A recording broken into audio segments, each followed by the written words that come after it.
These are the Internal Revenue Code guidelines. Number one, the 1031 exchange account must be set up prior to the close of the transaction. If that is not done, you are a taxpayer. So don't just think I have 45 days to identify and 180 days to close. No, the moment you accept an offer, someone like myself needs to be in the mix to put together legal documents that allow us to act as the seller on your behalf. We are the qualified intermediary. That is absolutely mandatory. Forget about the timelines if you do not do this. Okay, let's say that you've already done something like that, have everything set up, and then the close of the transaction occurs. That's what triggers the clock, not when you accept an offer, but when you actually close on the transaction and now you no longer own the property. That is day one, that day. You have 45 calendar days. That means every single day counts. Don't think because it's the 4th of July or a weekend or Jeremy's birthday that you get an extra day. That does not happen. You have 45 calendar days to identify in writing to us exactly what you're going to purchase, and it has to be specific. From day 45, you have an additional 135 days to close on it. So the whole time frame is 180 days, but to me, the critical time frame is that first 45 days. You have a month and a half to figure it out. That's why, again, you want to figure out what you're going to do prior to listing. You want to figure out what you're going to do while you're in contract. I mean, really start to get aggressive on it and complete it within those timeframes. Otherwise, it doesn't work and you fail. For sure, for sure. I would bet, I'm just gonna guess. 15% of the people call you after they've closed and they think they got 145 days. Or they think 45 days. They've already closed. They're like, hey, I've got 45 days. Let's do this. Not that high. Oh, I yeah? probably get about 2 calls a week where somebody wants to open up an exchange and they've already closed escrow and they're a taxpayer, or they want to do a reverse exchange and they already purchased the property and closed and it's too late. I mean, again, keep this in mind. Do not close on any property that you are looking to sell or purchase in a 1031 exchange without the legal documents being put in place and signed by the actual seller, buyer, and put together by the qualified intermediary. Otherwise, there is no 1031 exchange. So it's not that high, Jeremy. That would be really bad. If we're doing like 400 of these a month, then you're talking 60 calls on something like this. But I would say it's about 2 a week, 2 to 3 a week. So that's still a very high number. I blame the real estate professionals involved when something like this happens the majority of time, just because they don't have the experience. But it's sad when that call happens because especially out in California, when you have gains of $1 million or $2 million, and now you have to pay 600, 700,000 in taxes, and you wanted to do an exchange, it sucks. Really That's bad. terrible. That's It a does bad day. happen. It does happen, and I have good bedside manner, but it's still a horrible conversation to have because they're saying, whose fault is this? It's not James's fault. I can tell. I don't know whose fault it is, but I know who fault it's not. This guy. If the realtor is referring them to me, I don't want to throw them under the bus, but at the Yeah. same time, I'm just saying I really don't know, but this needed to be done prior to the close. Yeah. No, that's wild. I just can't imagine. I sat down with the doctor the other day and just a little outpatient thing. I'm 42, things happen. But I had this little outpatient thing and he's like, yeah, no, I just sold my building that my practice was in. I've actually got the check right there in that drawer. He's like, $1.7 million. And I was like, why didn't you do a 1031 exchange? And he's, oh, I just don't know what they are. And I didn't want to mess with it. I just wanted to pay my $600,000 in taxes. And I was like, whoa. I'm like, whoa. I was like, I run it like, okay, this is too late. You got to check. It's over for this. You're a taxpayer, as you say. I was like, but you could have easily bought 2 or 3, 4 houses in retirement. I'm like, would that have been your goal? And he and I were getting friendly at that point. And he's like, yeah, I should have done that. He's like, I wanted the cash flow. I didn't want the hassle. He's, I wish I would have known about your company because he just Was didn't. it, And the it was a truth is, doctor? It was a doctor, Jeremy. yeah, he was a doctor. Yeah, we see doctors quite often. They're very clever at what they do, but when it comes to real estate, it's just not their craft. And that's it. That's the reason I liked this call. Like the reason my assistant was helping me, and I was like, hey, I just want someone in Southern California who does this and who's comfortable chatting and answering and getting people more aware of this. Because candidly, let me phrase this in a non-insulting way. Do you feel like the people who are benefiting from 1031 exchanges, that benefit is representative to society, like it's representative? Or do you feel like it migrates to like top income earners or migrates to, do you think it's like a benefit that everyone enjoys equally?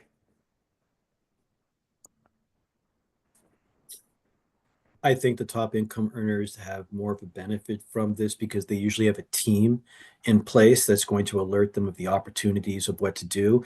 And you're going to have the other person who is not top income, maybe even middle class, and they just own a lot of real estate, but have never sold anything in their lives and they just don't know. And then the other investor that it's new to them as well. Those people, I really take my time on educating all their options because to me, I really don't care what they get into, but I want them to understand their options because they sometimes think one thing and it's not that. But to answer your question, I think the top income earners, about 85% of the time, have a team in place that will know you need to do this. We need to figure this out, and we're going to make something happen. Now, they may not have the best team, but at least they know that something has to be done. No, I agree. When there was that challenge to the 1031 in the Biden administration, the last Biden administration, and they started talking about maybe possibly eliminating the 1031 exchange completely, except on primary residences, that affects my business. Like we do a lot of 1031. We are the other end of the equation, right? People are 1031 into bedrock properties. And I looked at it, I was like, they may be able to get this passed just because there's so few people benefiting from it. And the people benefiting from it are the top income earners, people who are savvy enough to know that's the way you do it to benefit from the tax law. And I was like, they may be able to get this passed, but really even under that proposal, it was saying, hey, we're gonna limit the 1031 exchange to $500,000. So that brings me, what do you think is going to happen in the future of 1031 exchanges? Like you're probably way more plugged into that market as far as legislation and legality and changes. What do you think is coming to the market? I will tell you this. In my 27-year career, every single president has tried to eliminate or limit the 1031 exchange in one proposal or another. President Trump was actually successful in eliminating personal property exchanges back in 2017 with the Tax Cut and Jobs Act. And we were actually 2 votes away from losing real property exchanges. Now, is there an immediate threat to it? No, there is not. I will tell you that over the past, God, it's got to be probably 12 years now, we have got we've been in front of every single congressman out there, and some are wiser to this than others, but they all know what a 1031 exchange is. And I'm glad you brought up the Biden proposal to limit it to 500,000. All congressmen unanimously said take 1031 exchange out of that proposal. We do not want that. The chairman of House Ways and Means is Michael Thompson out in Napa in Northern California. I've been to a few of his spaghetti dinners, had time to talk to him. He's a very big 1031 advocate. Some congressmen, I could tell you some very interesting stories of the conversations we've had and their knowledge of 1031, but that's a sidebar. But to give you the update on 2025, unanimously as of last year or the last couple of years, every congressman is behind keeping 1031 because people need to understand the reason why they want to limit or eliminate the 1031 exchange is they think people are just going to sell, cash out, and pay taxes. If you eliminate the 1031 exchange and raise taxes, because that was a thing they had in conjunction, people are not going to sell. When people do a 1031 exchange, there's a couple of things that happen that benefit many different people, organizations, what have you. Before you sell the property, usually you fix it. So you're going to have contractors coming in to do things. That kind of moves the economy. Then you have a realtor.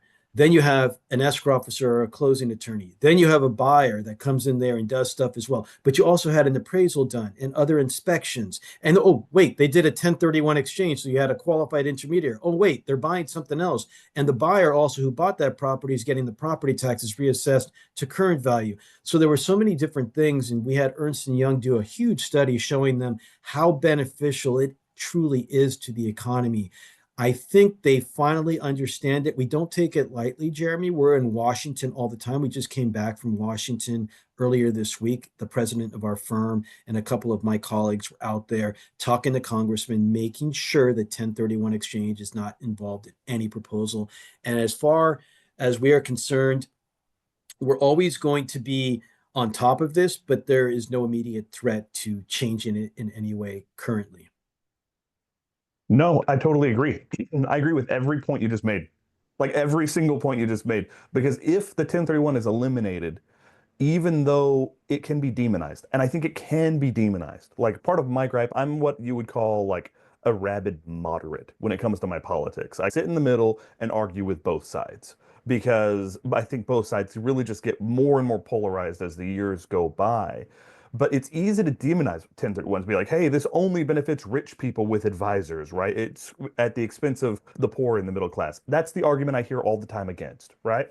But what people aren't saying is, if you eliminate the ability to get out of this property without getting just your ass handed to you as far as taxes go, and we are talking like a $2 million property, a $700,000 tax bill, right?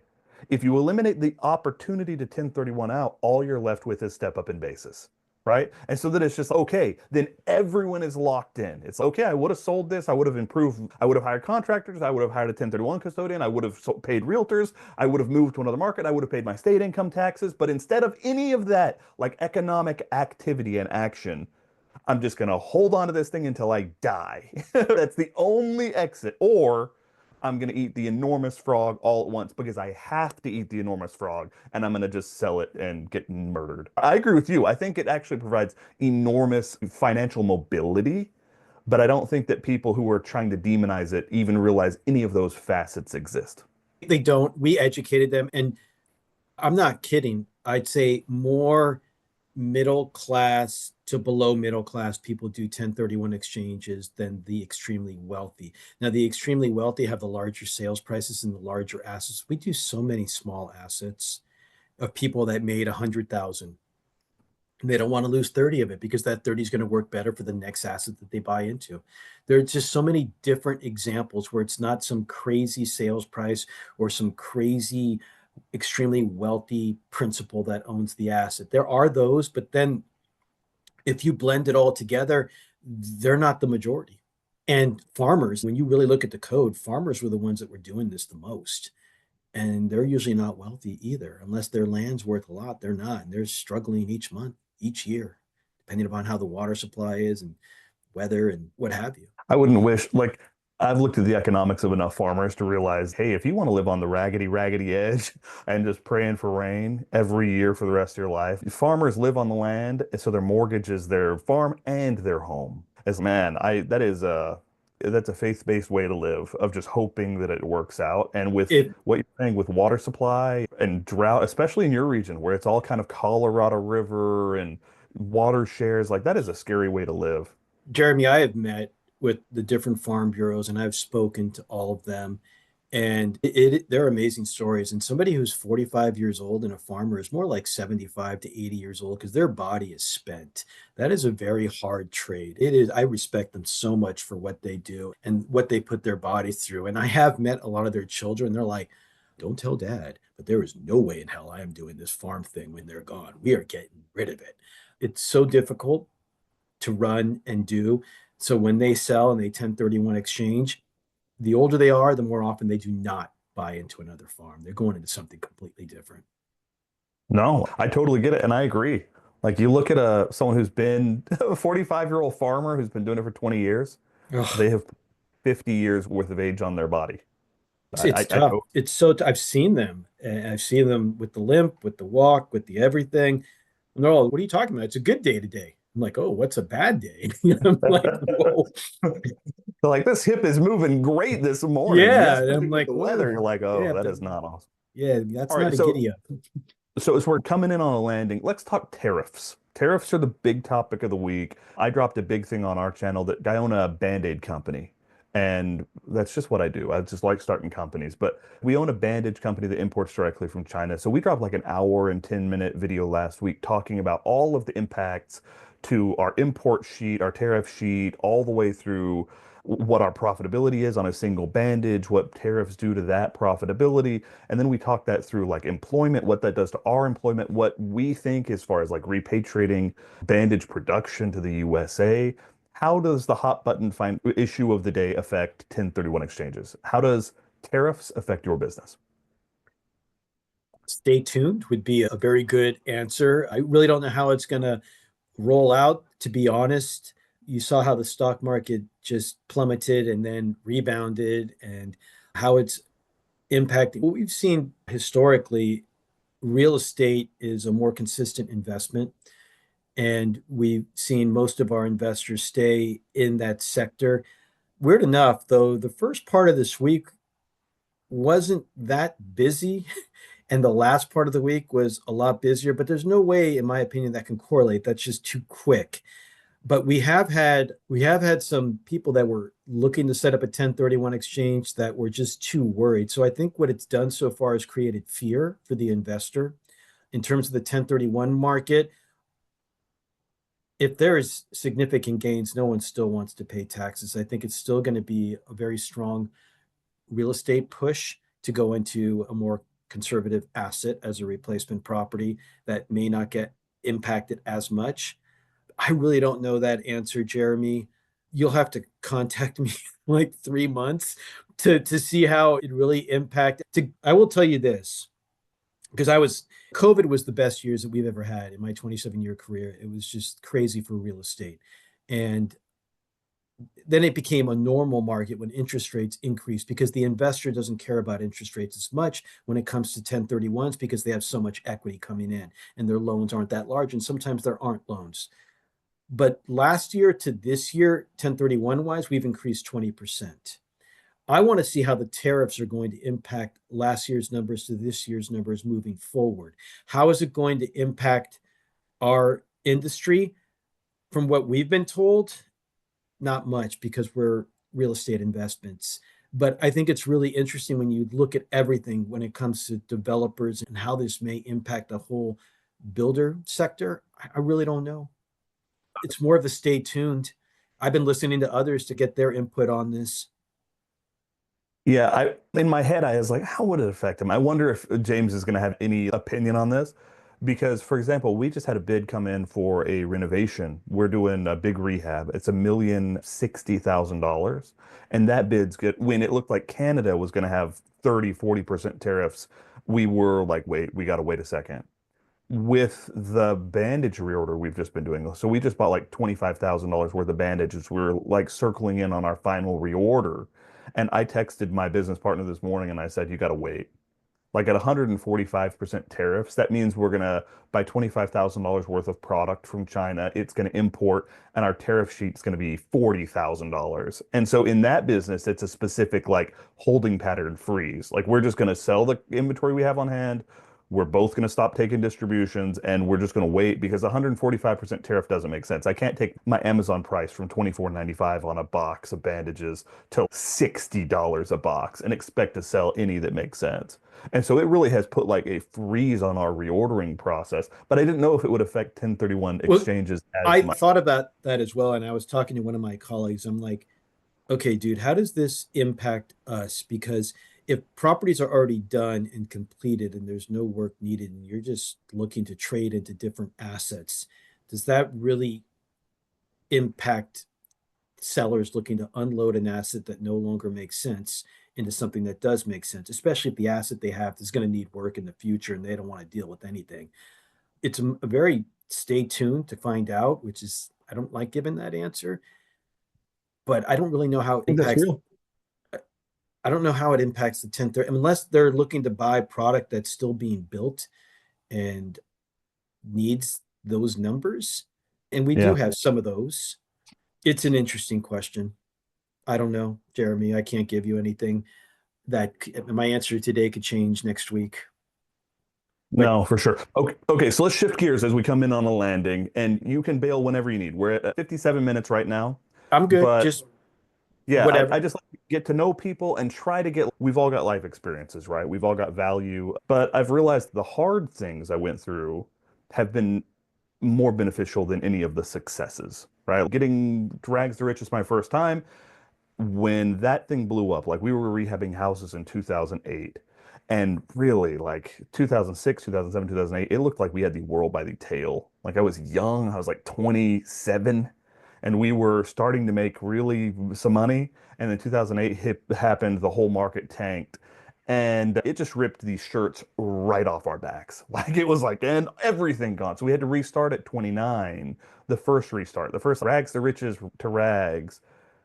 But I look back at it now and I'm like, I would have been an intolerable ass had I stayed that wealthy and that successful that young. And it just made me a different guy. It just made me a different person. It gave me a whole ladle full of humility and understanding that like, hey, everyone's life isn't gonna go perfect. These people who are like, they hit their first million right out of the park, their first 10 million right out of the park, and then they become these like uncontrollable ego monsters. I was like, you just have not been served a ladle of this yet in your life. If you can share anything that's, hey, what have you gone through in your life that's made you, this is the person I am because I've gone through this thing that made me that type of person. I If you're think, okay sharing anything like that. yeah, no, that's cool. Growing up with a blue collar dad and a white collar mom, I think that really taught me a lot. Those two different perspectives really teach you work ethic, value in education, but at the same time, not undervaluing day-to-day stuff and being able to take care of yourself. I think that really has proved beneficial over my lifetime. And I think my parents' mentality, and I'm in my 50s, so they came of the age of 30-year loans, pay off the loan, don't get something that you can't afford, stay within this criteria. And like you, oh 08, 9, 10, 11 were really difficult years. But because I had that mentality, we were able to barely survive. And we saw a lot of our friends just spending the money and thinking that it was going to last forever. But I think through following what my parents taught me, we managed to make it barely through those years and keep that level. Because I think if I, like you said, just became a complete ass because of the wealth you're amassing, I would have hated myself. And I think that brought many people back down to earth those years, but it kept me grounded as well. And it got me through my 30s in a good way and created who I am now in my 50s. And hopefully, and it's hard to get my daughter to have that same kind of mentality, but I can't speak for millennials. They're different. I listen and watch a lot of Scott Galloway. He's an NYU professor who like talks large scale econ and large scale tax policy. And one of the things he says that it just hits me wrong every time. He's like, hey, my 30s was like I was working 200-hour weeks or whatever. And it cost me my hair and my first marriage, and both were worth it. And now he's worth hundreds of millions. He's worth hundreds of millions. And in the back of my mind, I'm like, it's only worth it because you managed to hit one of these home runs that went well. You didn't get sick. You didn't get cancer in the middle of this and end up alone and broke, right? You didn't get hit with any of the other things in life that can happen. Your parents didn't get super sick right then on top of you. Your kids didn't get super sick right then on top of you. You didn't end up like getting sued by some weird ass thing. I'm like, there's so much of life that's, hey, if I lose the personal, how if I was worth $100 million, maybe I would feel the same way. But there's no guarantee that the financial is going to work every time. And in my experience, there's going to be as many setbacks as not, especially in entrepreneurship, right? I've chosen a big swing, big miss life. But for me, I've really had to accept, hey, there are fundamentals in this life that are more important than money because the money really can come and go. And I've had to just really accept that, hey, the time I'm spending with my kids isn't wasted time, it's invested time. The time I'm spending with my wife isn't a distraction. It's a primary focus of, hey, when I'm 75 years old, I'm not going to care about the extra $30,000 I could have closed this month. When I'm 75 years old, I'm going to be looking at my beautiful brown-eyed wife and talking about all the memories we have when we sold everything we had and bought an RV and went and traveled the country for a year and a half because we're never going to get those years with my babies back, Yep. and they'll be priceless. Yeah. So for you, what are you trying to focus on more in your life along those lines to make sure you have a fulfilling life, not just a fulfilling career? It's interesting that you brought that up. We went to Hawaii in January and we were with a group of people in similar age group, and we were having conversations at the table of what you're thankful for and what you're looking forward to doing in the future. And everybody had to say something. And I told people, I go, I really like where I am, but I'm also thinking about what I want for my future. And I don't want to be in the rat race the whole time. But what I really don't know is how much money do I need to make before I can call it quits. And I really don't know what that number is, Jeremy, because you Yeah. have to plan for so many different things. I'd love to take my family without really having a hard time stomaching it to Europe or something like that when we want to go. Going forward, I do this job because I really love helping people preserve their equity and go into something better. I've had many people call me back saying, "You saved me. You told me that there's different things that you can do. You put me in touch with the right people." All that kind of, I love doing that. But I'd like to create a retirement path for my family where we can just enjoy the latter years. And that's kind of like a focus of mine. I just still do not know that number. And there's so many different things that you can plug in. There's so many different apps that you can do. But it's my focus is what can I do to keep my family happy and so we can still enjoy life.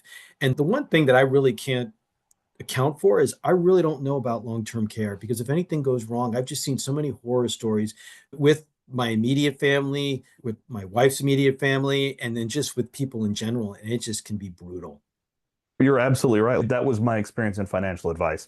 The thing that destroys net worth in financial advice, if I was sitting down with someone and if they were not going to be in a position to do anything as far as putting assets away, the first words out of their mouth were going to be, I just got out of a brutal divorce, right? Like 40s, 50s, 60s. If they were like, hey, I just got out of a brutal divorce, I knew right then the assets were spoken for or wrecked because it has an ability to just chew up your assets in a way that's hard to describe. And it affects people's work and their energy, their productivity. They lose jobs, they relocate. Like a divorce can really jack up your situation. I have seen through a decade in financial advice.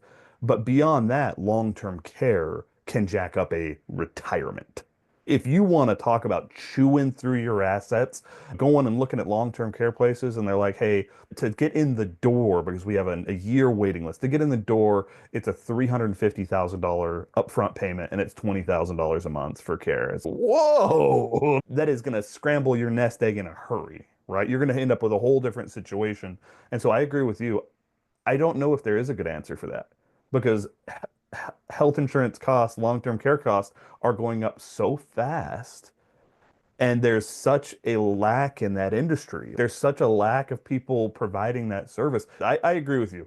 My goal is put 7 or 8 zeros behind a number and then call it good once we're there. But I don't envy anyone who's retirement planning right now, specifically because of health and long-term care. I think those two things are terrifying variables that are really almost impossible to do. So you gotta work until you're okay. And again, going back to family, have some kids who are willing to take care of you when you're old. You can be with them for a long period of your elderly years who actually like you as a person. Don't burn down your relationships with your kids because if we're all thinking that 30 years from now when we're retiring that Social Security and Medicaid are going to be there the same way they are for my parents today, I think that's just a fool's errand. We're borrowing 40 cents on the dollar. We're $32 trillion in debt. I do not think that the social contract that my parents have enjoyed will be there for me. I'm 42. We'll see if I'm proven wrong. But I think you're absolutely right. You've got to look at those variables and just prepare for them as well as you can. Or you could be like my dad, and this is what he says all the time. Something goes wrong with me, just give me the pill. And I'm like, Dad, don't say that. He's like, he says it all the time, Jeremy. This is not, again, this is the blue collar mentality. He's like, nope, we're not doing that. I don't want to be there. If I can't do certain things, just give me the pill. And I think that's where long term gets really expensive and your life doesn't really become a life that you enjoy anymore. Like, I can't say that myself, but he's just adamant about it. It's just so weird to hear. If I'm honest with you, James, that's how I feel. I've Yeah. always felt that way. And it's in my life, who knows? We all have a different relationship with death and life. But my mom died when I was really young, and I had a really good friend die the same month. And so I was a pallbearer twice at 15 years old, my mother and a really good friend. And it just became really clear to me like, we're not all rich, we're not all poor, we're not all healthy, we're not all sick, we're not all, Americans, we're not all Venezuelans. Every single one of us is born and every single one of us is going to die. It's the only thing we really all have in common. None of us are getting out of here alive. And so I really, from young, accepted that's part of life. And my wife hates it. My wife hates it. I'm always just, man, you're not going to blow everything over me. Just check, please. I'll walk towards the light very happily if it all goes to hell for me, because I believe there's something after life, and I live a life of some level of Christianity, and I hope there's something after this life. But yeah, I wouldn't want my family to destroy everything that we've worked our whole lives building to put me in long-term care where I couldn't. Yeah, I get your dad's point of view, but it's a very strange point of view, and my wife hates it too. So don't feel bad. My wife hates it too. I will end on this. I agree with him to a certain point. If it's to a point where everything is pain and you can't move, yeah, maybe then. But if everything is still good and you just need a little bit of assistance, I disagree. But to each their own. And he's my dad. I'm going to respect and love him no matter what. I agree with you. I don't know where his level is, and maybe his level is at an unhealthy level, but I agree with you. If the It quality of depends life what is day of the there, week it is, then the story changes. So, like, it depends on how he feels. as long as that. Okay, last question. What is one piece of advice you'd give to your younger self? If you were to look at 19-year-old James, what's one piece of advice you would give him? You know what I would have loved to have done when I was younger is spend more time with my parents than I did. They used to go on trips quite often, whether it's Europe, they did a safari, they different areas of the world. And I always would have rather just stayed and had fun with my friends. And I think I missed out on at least 12 to 15 years of opportunities to have magnificent trips with my siblings as well a little bit, but it was more of my parents always saying, "Come along, why don't you do this with us?" And now that my wife and I, more in our 40s and 50s, we go do these things. I go, why didn't I ever say yes to going to France, to going to Spain, to going to Italy, to going to these, like to Australia or whatever? It would have been such a grand experience. And what? So I could have beers with my buddies. I wish I could have changed that. Now that my mom passed a couple of years ago, I really missed out on those opportunities. That's the one thing. Everything else, maybe I could have done things a little bit earlier, but I think I did things at the right time, not too late. Started my career here in my late 20s, so that I'm not mad about that. But yeah, I think that would be the one thing. I wish I would have done more of that family time on the trips. The trips would have been special because those are memories that you just don't forget. That would be awesome. Wish I could have done that. No, that's very similar to mine. My dad sat me down one time. We were rehabbing a house. It was the second house I'd ever bought. And we were buying the ugliest house on the block and fixing them up with sweat equity. And he sat me down. And we were at a point in my career where we were just starting to make good money. Right. And so he sat me down and he saw like how things were going. And he said, "Can I give you a piece of advice?" And I said, "Sure, piece of advice." He's, "Your mother and I paid off a 30-year mortgage in 15 years. He said, we saved for retirement. He said, we never went to Spain. We never went to Europe. We wanted to, but we just never did. We were saving for retirement. He said, we never went to Hawaii, but I knew she wanted to go and we just didn't because we were saving for retirement. We're going to do that in retirement." He said, "We didn't buy super nice cars. We bought nice cars, but never like a new car." And he just went through this list. He's like, "We never spent time going and doing things with the kids." He has 10 kids. Like he was saving for retirement. And he just looks at me in the eyes and he said, "And she didn't make it." And I just felt it in my soul. Like I felt the soul of that man, just like she didn't make it. And all these dreams that we had aren't guaranteed, and tomorrow's not guaranteed. So when my wife said, "Hey, let's sell the house and let's sell the rental and let's go buy the biggest RV we can buy and let's go tour the country with our 9-year-old, our 8-year-old, our 5-year-old, and our 4-year-old. Let's go see the country." We spent a month in Yellowstone and a month in Glacier and a month at the Yosemite and a month on the Pacific Coast and 3 months in Sedona. Like we sold our stuff and we went and made memories. And I think of it now and I'm like, looking back on my life, what would I tell a young Jeremy, like a 19-year-old? It's going to be hard. You're going to get through it. Buy the RV when she asks, right? Because when I'm 75, 80 years old, I know those are going to be the moments that I look back on and I'm like, hey, all that work, whatever, all those businesses, whatever, watching my beautiful little babies kayak over a lake in Utah and getting bored. Priceless, Oh, priceless, priceless priceless. stuff. The happiest time I've ever had is family time. And that requires some investment. So that's what I tell my younger self. Buy the RV when she asks. You James, I appreciate you so stinking much. I know I emailed out of nowhere. We will keep in touch, all right? also. And if you're okay with it, I would love to do like a quarterly check-in and see how the market's treating you, see if you're getting people calling you from this interview. I would love to keep in touch. Does that sound fair? Sounds like a plan. We'll get the tariff update in 3 months. I think that would be timely. I agree with you. I don't think it'll affect you. I'll give you the last word. How do people find you? How do people get in contact with you? Last word, whatever you want to say. Yeah, basically, I'm the guy that helps the 1031 exchange or makes the 1031 exchange happen. So if you're an investor that has investment property that you're thinking of unloading, I think the time to get in contact with me is before you even put the property on the market. Just tell me what you'd like to do, what you don't like, and I'll let you know if it can happen in a 1031 exchange, and then you move forward. I will tell you this, Jeremy and audience. I talk more people out of doing 1031 exchanges. I do not want a transaction that does not make sense. I only want to give people the service when I think it's necessary. And that's not my call, but I can give you a lot of different pointers on whether or not it would make sense. And if you can't find something better out there, don't do the 1031 exchange. Don't sell the property. Wait till the time's right. Wait till there's something that makes sense for you out there, and just contact me in advance and way in advance, because you don't want to like be ready to put the property on the market and it doesn't qualify, or you have to do something that you have to season for a year or something like that. So the piece of advice I would give you, if you're an investor that owns investment property that's looking to unload property and retaining all the equity and going into something different, just give me a call. My phone number, you can see that below. Jeremy, you can give the email address to anybody that wants it. And on that note, I look to help people moving forward. I'm not retiring anytime soon, even though I thought about that plan, obviously. I think I'm probably 8 to 10 years out of that, but and who knows, maybe longer. But I think that's it. I think that's All really right. it. All right, man. Thank you so much. I appreciate it, man. It's been lovely getting to know you. It's been lovely getting to know your industry a little bit more. Thank you for the time. I really appreciate it. No worries, Jeremy. Have a great weekend. You too, buddy. Okay, Bye-bye. bye-bye. All right. I hope you enjoyed that. That's our first podcast. We've been looking at launching one of these, trying to get some professionals into our network who we can get on camera and really drill down with. That is not the last one of those.